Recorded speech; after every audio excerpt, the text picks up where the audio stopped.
There's other credits. If you're hiring people, you can look into the work opportunity tax credit.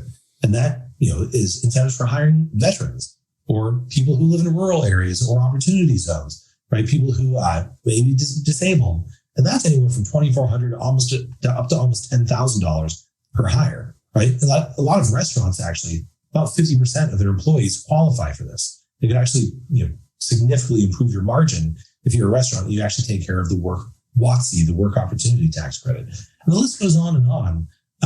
Some of my favorite examples of new credits are stuff that help your company. They actually really help your employees. For example, last year, the Biden administration passed a law that lets employers pay for student loans tax-free.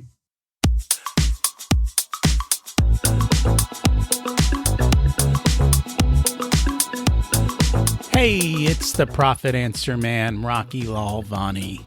If you're new to the podcast, check out my interview with Mike Michalowicz. It's episode number 2. If you want to hear about each chapter in the Profit First book, go back and listen to episodes 3 through 13. Episode 1 is the why and how.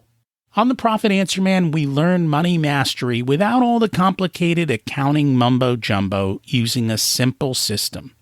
Your accountant is busy documenting your transactions and creating a rearview mirror of what happened.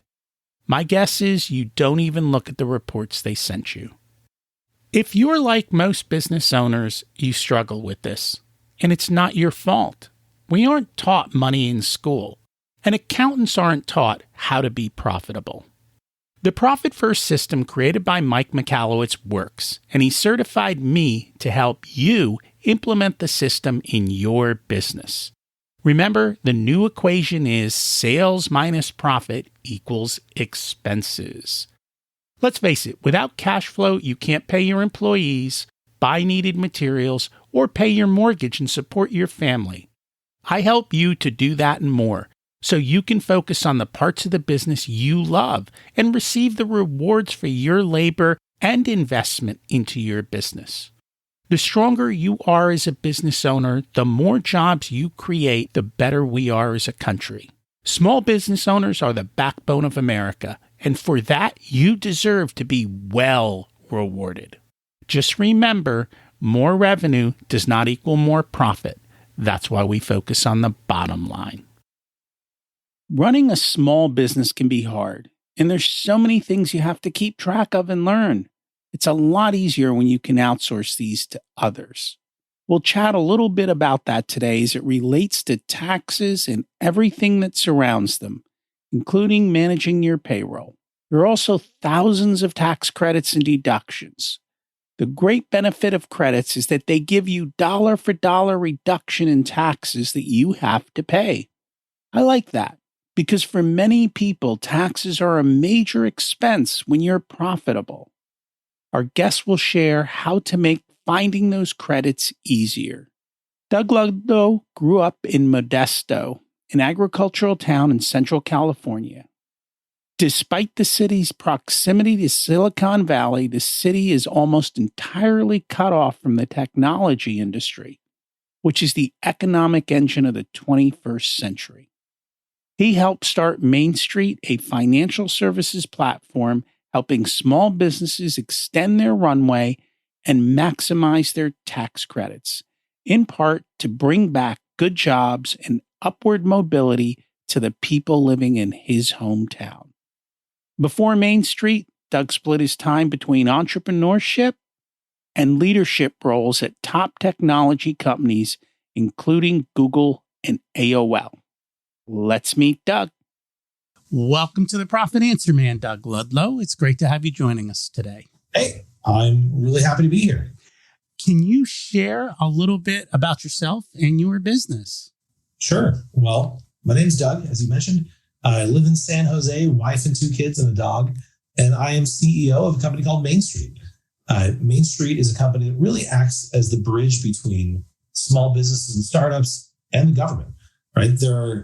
Every year, there are hundreds of billions of dollars set aside by the government to incentivize small businesses, to incentivize hiring, to incentivize innovation and growth and development.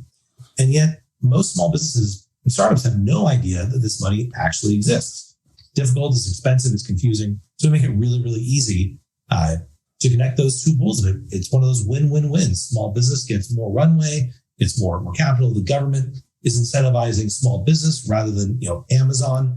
And for us, we get to be a middleman in a pretty exciting business. And it's been a lot of fun. And tax credits go straight to the bottom line. They're all profit. 100%. It is found money in some ways. It is found money. And I think COVID taught a lot of businesses that there is a ton of found money out there. You know how to ask for it and qualify appropriately. Oh, that's right. We were actually just getting started at the beginning of COVID. And one of the big things I'll never forget is how, even though the government, Congress and the president at the time approved literally trillions of dollars worth of aid, there was quite literally no way to get that money to small businesses. Like, you had to have multiple middlemen. It was a complicated process. That was one of the clear, the biggest reasons to think that, hey, we are onto something with Main Street, because that pipeline, the government's really good at taking your taxes. They're not very good at delivering it back. There was a huge opportunity for us there. That there was. So, out of curiosity, you do have some background working in one of the biggest businesses, Google. That's right. And you did that in conjunction, kind of in an area with small businesses, right? Can you share a little bit about that? Yeah. So really over the last 10 years, my career has been devoted to small businesses. Worked on a startup initially that was focused on home service providers like plumbers, et cetera. And that's what got me into Google, and spent most of my time at Google as chief of staff for Google's small business ads group, which, at the time was a $17 billion a year ad unit, which for any other company is enormous. For Google, it was kind of one of their small corners, but really got to understand small businesses really, really, really well at scale. Worked with about 15 million of them. And you identify these clear patterns and trends. And some of the things that shaped what we're doing now was a realization that small businesses were finally going online en masse, right? To where most small businesses, even if they had a website, most of their back-end stuff, their CRMs, et cetera, were done on a pad and paper, right? Even if for the more sophisticated. And so even during my time at Google, we saw adoption of small business software begin to skyrocket. And if you look at what you see now with like Gusto and Rippling and Ramp, these companies that are like clearly targeting that niche. And so it was fascinating to really understand it in a level of scale that few people get to see, how all small businesses kind of have the same trends, and you can help them. And that really was one of the major inspirations for what we're doing now. What were some of those trends that you saw? Just going online, or was it different than that? Yeah, a multitude of things. So one is, in the past, let's say in the first decade of the internet, or decade or two, small business owners would know that, they needed to be online, but there was a huge market for middlemen who would manage their online presence for them. It was expensive, it was complicated. You didn't get what you wanted from that. And there was a ton of companies in, for example, the aughts, the early 2000s, that did this. I actually credit Facebook for being the first company to really figure out how do you unlock letting small businesses actually own their presence themselves. Facebook was able to do this because all the Facebook small business owners were actually Facebook users themselves. So the interface was very familiar. So what you saw really emerging over the last 10 years is that small business owners the software became easy enough to use, became ubiquitous. They began to feel confident to actually adopt multiple, run their own website, Wix and Squarespace, all these companies that, made it easier to create a website. Shopify made it easier to run your own mini Amazon. So the tools made it possible for me to manage it myself, right? Which then led people to start adopting en masse. The rise of things like, QuickBooks has been around for a long time, but QuickBooks payroll went from 0 to 2.5 million customers in a relatively short amount of time, right? Companies like Gusto, right, like Rippling, even TriNet, benefited from this. So I think that's the main thing. The simplification of software made it possible for small businesses to own their own. And then there's almost this land grab for how do you put the right piece of software into the right consumer's hands. And then we built on the next layer that came from that. So what we did is we saw, well, what can you do now that small businesses are all in the cloud? They've all adopted, which was not true 5 years ago. We then take the data that's embedded within all those systems And, lots of businesses can do lots of things. What we do is we take the data and find you tax credits, incentives from that data in an easy way. So I think we're part of a trend that then all of technology is always building on top of the shoulders of the giants who came before you. We're building on top of the cloud-based business systems that let us then make intelligent, pull intelligent data from this and do cool things with it. And it's cool for small businesses today, their ability to put up a website, have automated scheduling for services, if that's the way they do things, or automated ordering through Shopify, all of these different things, and then building them into CRM systems to send out all the emails and do all of that has become easier and easier and less expensive, allowing you to have a worldwide reach with very little effort. I agree. One of my favorite companies that I got to know actually well at Google is a company called Service Titan. I'm not doing an ad for them here, but what they do is they're CRM largely for plumbers and garage door operators. And what they give is a normal plumber suddenly gets a world-class front, a great iPad experience, a great Uber-esque, hey, when your driver's on the way, very, very truly professional, world-class experience. And that is what, every small business is starting to get those tools to where you can actually begin to kind of compete with Amazon or the big guys because there's no difference between your software. And the cool thing I'm noticing with some of them now is they also handle billing, collections. And those are the things that when you look at a plumber, that's the part of the business they hate. They don't want to do. And it's amazing to me that I have to call my service providers and go, can I pay you, please? Can I pay you, please? Right. And I'm like, how are you staying in business if you're not collecting your money? How do you even know what's out there? Yeah, no, I entirely agree. It's that shift between you used to take cash and check to full seamless delivery. We're still at the beginning of this, not the end. So one of the biggest struggles people have, and it's, COVID hasn't helped, is hiring people. Sure. And then dealing with the legal ramifications of staying within HR compliance and all of that. One of the things that I've heard you talk about is important questions to ask a potential hire to make sure you're making the right choices and so forth. Yeah. I mean, there's almost nothing more critical in a business than your first early hires, right? It can actually quite literally make or break a business. Yeah. You have to be huge before you stop caring really about the people you're hiring. My first piece of advice to someone is anyone beginning to hire is find a modern payroll HR system that you can sign.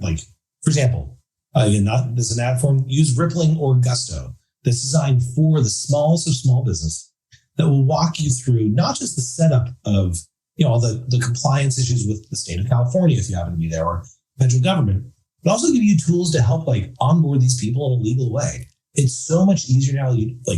These modern HR and HRS systems already restrict the screw ups you can do on your own, right? You don't want to accidentally file the wrong thing with the state of California. You don't want to actually accidentally give them, because the laws are different state by state, right? And there's no way the average person can know that. So step one, before you think about hiring anyone, pay for Gusto, pay for Rippling. It's not that expensive. And it will give you a whole set of things you could begin with after that. The second piece, and this is more than philosophical, right? I think your first customer or your first employees are people that don't need management. They have to be people with that will to act. They have to be people who are willing to kind of, I argue, break through, run through walls if they need to. You want that employee who is going to be proactive, is going to want to take things in their own hands. So you want to ask questions not about what have you done in the past necessarily, but propose hey, we have this real business problem. How do you help us solve it? Right. And you'll get a sense of, is this person going to just wait for you to give them an answer, or are they going to go and jump through themselves? I think that is really the most critical thing. I found, I've managed a lot of people during my career, and I like to think I'm okay at it. But you forget, as a small business owner or founder or entrepreneur, you have no time. You cannot devote your time to really having to manage like you would in a big company. So your first couple employees, they should be people that actually are so motivated on their own. You don't really have to manage. You can just give them inspiration, some guidelines, and they'll do it for you. Otherwise, you will spend your time in management hell, and it will take all the time away from actually running your business. And so they need to be able to figure stuff out on their own, figure out how to learn on their own, and figure out how to get things done. And then I guess have enough sense to ask you critical questions. In other words, don't make a critical decision without double checking that's going to cause you major trouble. That's right. And you also then need to create a culture where, especially when someone is learning and beginning, to where, failure is an option. Like that person, the fastest way you can convince your employee that you don't trust them and that they don't have any autonomy is the minute they make even a small mistake, you tear them apart, or they watch a colleague get fired for it, right? Because there's two different types of mistakes. There's the type of mistakes that we're going out, we're trying, we're learning, we're going to screw up along the way. And then there's mistakes that come from sloppiness and lack of care, right? If you can separate those two things out, what is a learner's mistake? What is the entrepreneur's mistake? What is the person who cares mistake from the person who's kind of phoning it in? If you can separate those two things, they're very different. You want to create a culture where someone can make that mistake and then learn from it, right? Not a culture of fear. So if you find the right people, so going back to just wrapping up the advice there, don't rely on yourself, stay in compliance, find one of these modern HRIS systems. Payroll and HR is so much easier now. Trust it to the experts, pay for it. It's like Gusto's $4.99 per person per month. Totally affordable. Rippling's like $19, I think. Very, very affordable. Second, hire people who don't need to be managed, right? And can work with you and finally create an environment that people feel that they can make an honest mistake and not be fired. You'll get the best people that way.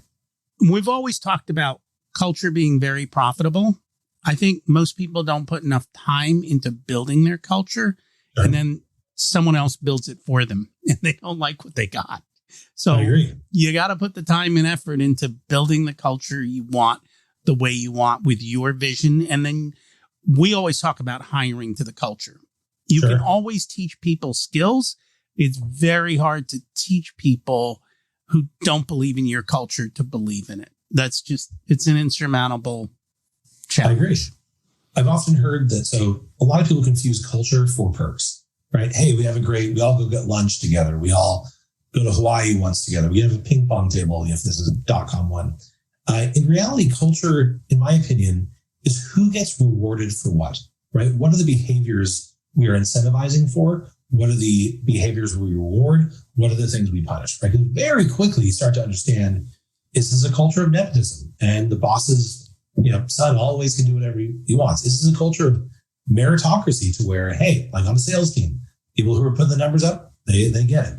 Like who's getting promoted? How quickly you're getting promoted? Who's getting, the chance to talk in front of the company? There's all sorts of things that creates your culture about who gets rewarded or who gets punished for what. Makes a lot of sense. So we're here to talk about tax credits and how to take advantage of them. And there are so many, and I think more often than not, people don't even know what's available. So for the small business owner, what are some of these opportunities and how should they be thinking about them? So if you're like me, the minute you just heard tax credits, your eyes glazed over and you got bored, right? This is my third company. I've never looked into tax credits because I assumed there wouldn't be anything, right? It turns out that there's across the United States, there's about 2,400 different tax credits and incentives from the federal down to the local level, many of which are applicable to the average small business. You'd be shocked. The reason people don't do it, as you mentioned, is they simply don't know they exist, or it could be confusing, or it could be expensive. So step one, you could go to an accountant, they probably won't know, or you could go to someone like Main Street as a moment of blatant self-promotion. Let me talk about some of the few high levels you can look at, right? If you are a company that's innovating or creating anything new, right? Anything new. And, you are likely eligible for research and development credits, both on the federal and the state level. This is up to almost 10 cents back for every dollar you spend pushing on a new idea. And this could be everything from new software to honestly a new recipe, to a new, to building an airplane. The same tax credits, the same part of the IRS code that Boeing and Amazon use are the same part of the tax credit that a small business can get for developing something new. It really is quite valuable. There's other credits. If you're hiring people, you can look into the work opportunity tax credit. And that, is incentives for hiring veterans or people who live in rural areas or opportunity zones. right? People who maybe disabled. And that's anywhere from $2,400 almost up to almost $10,000 per hire, right? A lot of restaurants actually, about 50% of their employees qualify for this. It could actually, significantly improve your margin if you're a restaurant and you actually take care of the work WOTC, the work opportunity tax credit. And the list goes on and on. Some of my favorite examples of new credits are stuff that helped your company. They actually really help your employees. For example, last year, the Biden administration passed a law that lets employers pay for student loans tax-free. So your employees, don't have to pay federal or state tax credits on this. You don't have to pay payroll tax on this. It's something that, helps every single employee. It's pretty incredible. There's work from home tax credits. If you're like me and, work from home post-COVID, there's childcare tax credits, if you have kids. So there's so many things that, the list starts to pile up. And at the high end, you could be saving, tens of thousands of dollars per employee if you're taking advantage of all of these different credits. It is pretty, I could talk about this all day because there's so many of them. But I'd start with work opportunity tax credit and R&D. Those are federally available programs that are open to every company in the United States. It's a good place to start. And I think a lot of times their local CPAs don't know what's available to them, or two, they're not actually asking for help with that. That's right. And the reality is, if there are 2,400 different programs, a small CPA shop can't keep up with that. It's really not their job in many ways, right? It's hey, I'll do your taxes. It's not like that. A lot of people when I think about tax credits, initially I thought a lot about the tax credits I might take as an individual, right? And those are really straightforward. You show up to H&R Block with your receipts, maybe get a tax credit here and there. It requires very little, specialization on the part of the accountant you're working with. These other tax credits, they do require specialization. They do require special knowledge, which, a specialist can do. Your normal accountant will not. They'll usually know how to file the forms for the tax credits. They won't know how to get you those tax credits in the first place. So one of the things that I'm seeing a lot of, and I think it's more with the ERC credits. Yep. It seems like there's a lot of people that are coming into this space, charging a lot of money, and are not necessarily experts. They're just filing paperwork because they can. That's right. The IRS has actually started to warn against a lot of these ERC pop-ups. So, it's the employee retention credit. It was one of the big COVID credits. But unlike the PPP, which ended very quickly, ERC is done in the form of a tax credit. The government's not writing you a check. You're just, getting a payroll tax credit back. So there's a lot of semi-fraudulent or entirely fraudulent businesses filing. And the reason they do it is because, hey, there is an incentive for the small business. It's cash in hand. And the government has been so flooded with these, it's very difficult to check the veracity of any of them. But and a lot of these ERC firms will they have 9-figure ad budgets. It's just to pump and dump. You're in and out once. The minute the program ends, and it ends actually very soon, these companies will dry up. Be very careful when you're looking at just specifically the ERC folks. There's a lot of pretty shady behavior there. What's the best way to do your due diligence on this? Because again, for many small business owners, their eyes are glazing over when it comes to this stuff. Oh yeah. I'd be impressed with anyone who's still listening about the tax credit specifically. So one of the easiest ways, just check how long the company's been in business, right? If the company's been in business for 3 months and is trying to file your taxes for you or file a tax credit, it's probably not a very legitimate shop, right? If they don't list who's involved in the company, right? If they don't, if they don't provide protections, like there's a long list of things you could do. Like, what is their social media presence, right? There's a wide variety of players in this. And some are like, maybe a little pump and dump that are, on the shadier side. Then there are outright frauds, right? And so the more you actually poke 1 or 2 layers behind the surface, are there real people behind this? Do they have a LinkedIn profile, right? Have they been around for more than 3 to 4 months? Like these little signals you start to sense, like someone's been around for 10 years, they're probably legit. If they've been around for 10 weeks, really be very careful. Are there other tax credits that are out there that are easy to take advantage of that maybe small business owners aren't aware of? Oh, yeah. One of my favorite tax credits is a disabled access tax credit. There's the government actually wants to incentivize you to make your business, whether it's online, whether it's a physical shop, more accessible to those who have disabilities. So if you spend $10,000 this year on making your website accessible to those with who are visually impaired, you can actually get half of that back in a tax credit, which is pretty amazing. If you spend $10,000 on a contractor to do that, you get $5,000 of that back. If you're running a shop and put in a wheelchair ramp, right, might cost you $10,000, you get $5,000 of that back. It's one of those things that not only makes your business more attractive to additional customers, but actually helps to make the world a more accessible, diverse place. It's one of those credits I highly encourage people to look into. If you're doing it already, you should be taking advantage of it today. Or if you're not, you should probably spend the money to make your service more accessible and then get half of it back. You'll get more customers. It's the right thing to do. How do they determine, like, let's say you're making an improvement to your business, and as part of that improvement, you're making it more accessible. How do they determine what part is the improvement and one part of it is the accessibility part? So in the end, it's up to you to declare, right? The government, every business is so different, right? The difference between building a wheelchair ramp, between making a website more accessible, behind making a ride at Disneyland more accessible to those with it's so different. It's almost impossible to create certain standards. But there are a lot of actually websites that can provide guidance of what are the type of things.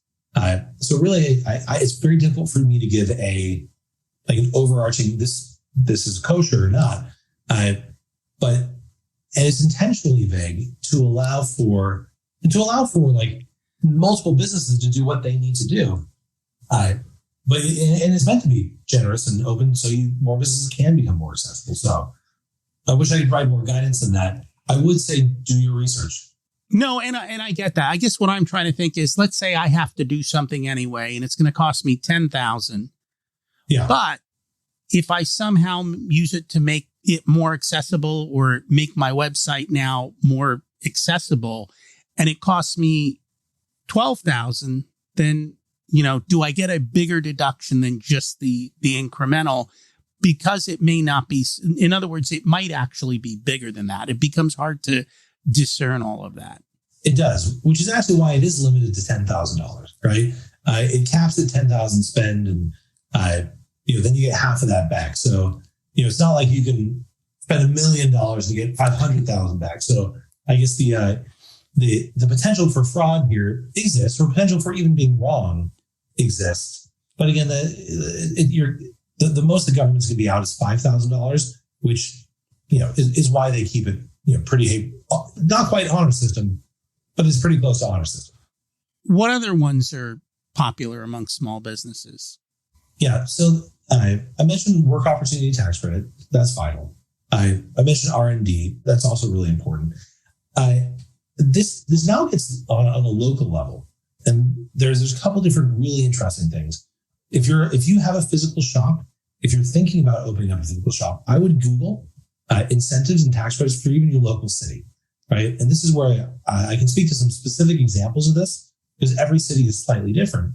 But almost every city that's 50,000 people or more has programs designed specifically for entrepreneurs to start programs in that city. For example, the city of Sacramento has a $100,000 forgivable loan if you hire 10 people in Sacramento. It's actually pretty extraordinary. Like, it's something that most people should take advantage of. And all you have to do is have hired 10 people within a 3-year period, and you get essentially $10,000 for each employee. It's pretty extraordinary. Most people don't even know it exists. And, $100,000 can really help you out with building out your new space, getting the right location. And that's one specific example that's unique to Sacramento, but there are programs like this across the country. There are other programs, and Tulsa Remote is perhaps my favorite example of this. If you have a small business with remote workers, there are cities and states all over the country. Vermont does this, Kansas does this, that will pay you or your company $10,000 to move there, right? To move as an employee, I might be able to have the chance to move to Tulsa, get $10,000, continue my remote work, and they'll take care of it. So I guess the most interesting credits are actually on the state and local level, and some have the ability to pay out to millions of dollars. We go through that all day. I recommend people start with a federal loan. That's the bread and butter of they're accessible to everyone. They're easy to file since they have to be universally accessible. And then spend a little bit of time, hire a consultant, or do it yourself. It's not rocket science. To figure out, are there anything in your area? It will likely surprise you how easy it is to claim some of those credits to help grow your business. And it's funny because one of my clients just got a grant from their local government for advertising and promotion because they were promoting products made in that state, and the government just handed them a check for half of their advertising that they asked for. I mean, the government has budgets. They want to spend money on creating businesses in their city. It's a win-win for everyone. And actually, I think it's heading in the right direction. Government incentives used to be, and still are, to be clear, you can have massive billion-dollar boondoggles, right? That no one benefits. Money literally goes into the pockets of people in the smoke-filled rooms. But more and more programs are coming out that are available to like small business and entrepreneurs. Everything is completely transparent, and they're really useful. So how does your company help people find all of these? So going back to what we were talking about earlier, our recognition that more and more small businesses were now adopting modern business systems, modern HR platforms, modern payroll, modern accounting. The great thing about this, they're all connected to the cloud. They can all talk together. So what we do is we plug into your HR, your payroll, your bank, your accounting. We use the signals within there to identify what are the credits you're eligible for. Employees located in different states, what type of activities are they doing? Then we can pull all the data that an accountant would normally do and not only match you, but then basically take you 95% of the way to filling out the forms and get you as close as you can to that credit. So it really is trying to take the discovery component out of it for you. We'll do the discovery for you. And the complexity, we're going to do all the hard behind the scenes work that you'd have to pay an accountant a ton of money to, and then walk you to the point of filing the credit. That's pretty incredible. Because that's the hardest part is figuring out what you're eligible for. And no one's got the time to do that. That's exactly right. That was one of our big observations. If people would like to learn more about your company, what's the best way for them to do that? Sign up at mainstreet.com. In worst case, you're not going to save anything. It'll take you 2 or 3 minutes and you'll discover. Best case, we just had a company today that's signing up and we'll save about $350,000. So it's worth poking in and taking a look. And that's what we always recommend when someone offers that, because you don't charge for that, do you? We don't charge for looking at all. If we find you nothing, you pay nothing. We have a success fee. Hey, if we're able to not only find it, you get it for you, then it's a 20% fee, but it's 20% of found money, which is you're not going to get it in the first place. But we feel that the incentives are very aligned. No, I just like the fact that you can explore this without spending any money. So you don't have to put money on the line. Information and education is always free with us. That's awesome. Well, thank you so much for joining us today. Is it worth your time to spend a few minutes finding out if the government's willing to hand you money? I think it is.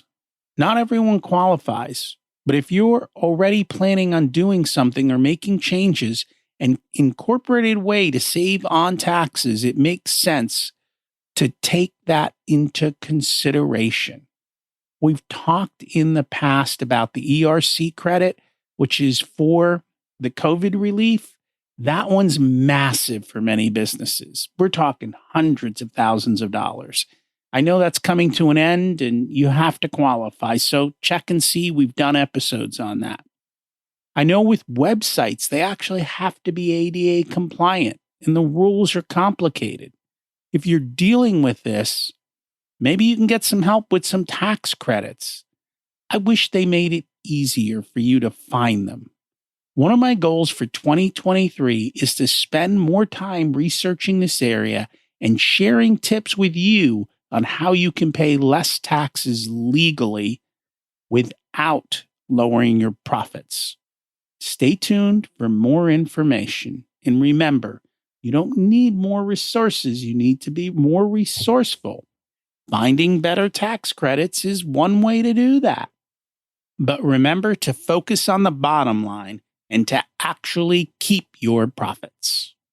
If you'd like for us to be a part of your profitability journey, we have different programs available ranging from do-it-yourself to one-on-one coaching.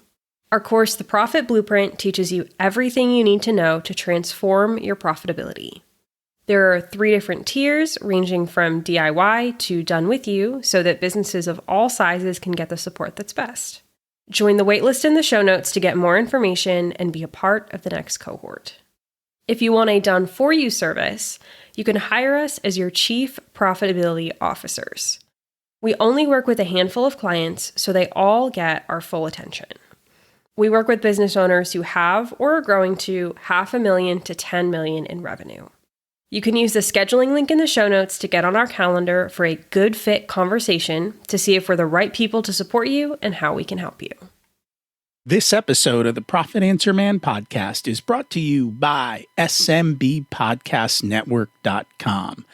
The network is a collection of podcasts and shows from around the internet which focus on bringing you interviews with amazing guests who share actionable advice, ideas, and information for small and medium-sized business owners and entrepreneurs.